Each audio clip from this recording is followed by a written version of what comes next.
This is NewsBreak26 in Southwest New Brunswick. I'm Vicki Hogarth. Here's what's happening in our part of the world. CHCO-TV and the Municipal District of St. Stephen hosted a Meet the Candidates night at the Garthland Civic Centre on Friday, ahead of the federal snap election taking place on April 28th.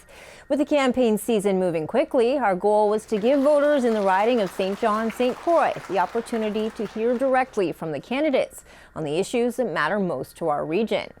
Participating in the event were Andrew Hill for the New Democratic Party, Gerald Irish for the Green Party, Karen Ludwig for the Liberal Party, and incumbent John Williamson for the Conservative Party.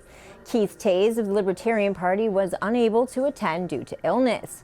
The event followed a structured format, opening remarks, timed Q&A session, and closing statements, all designed to keep the evening fair, informative, and engaging. Candidates answered questions pre-submitted by the public and vetted by CHCO on a wide range of topics, including the rising cost of living, the trade war and U.S. relations, affordable housing, climate resilience, pharmacare, and ferry access to Campobello Island. Each question was timed with equal opportunity to respond.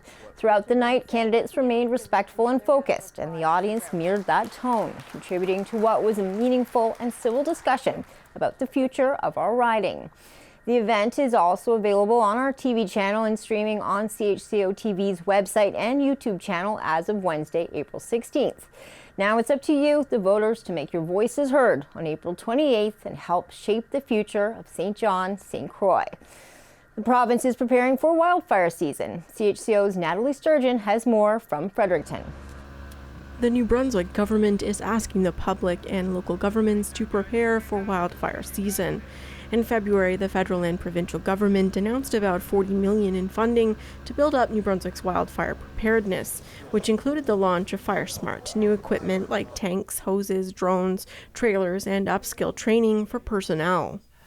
Last year, we were fortunate not to have what we might call a bad day. But to be clear, one bad day in the firefighting world can ignite a catastrophic series of events, as we have seen across the country and around the world. Last year, according to Heron, firefighters were mobilized 27 times and 180 personnel were sent to assist on wildfires, saying New Brunswick escaped the more brutal wildfire season seen elsewhere. For FireSmart coordinator Roger Collette, fire safety and preparedness begins at home. The program provides tips on how to mitigate your property, which are all available online. We are already working on an even bigger year in 2025. Part of the $40 million federal and provincial funding that the minister mentioned has been allocated to FireSmart to help make our community more resilient to wildfires. About $15 million of that money was directly allocated to FireSmart over 4 years, which includes a component for local governments to build resiliency plans around wildfires. Municipalities can apply to have the plan done on the FireSmart website. These plans will identify critical infrastructure and high-risk areas within their communities that would most severely be impacted during a wildfire. Collette said local firefighting teams are actively communicating and working with the department to be prepared for future wildfires, and kits including equipment will be sent also to help. In 2023, an area in Stein Lake in Beau-Quebec saw one of New Brunswick's worst forest fires in a decade, burning more than 500 hectares. CHCO-TV asked about an after-action report that the Department of Justice and Public Safety said back in December was not completed following the fire just about 2 years ago, in which documents revealed the government failed to issue an alert ready during the fire to see what lessons might have been learned moving forward. Officials now say that report is near completion and is expected to be released in the spring. Nathalie Sturgeon, CHCO-TV, Fredericton.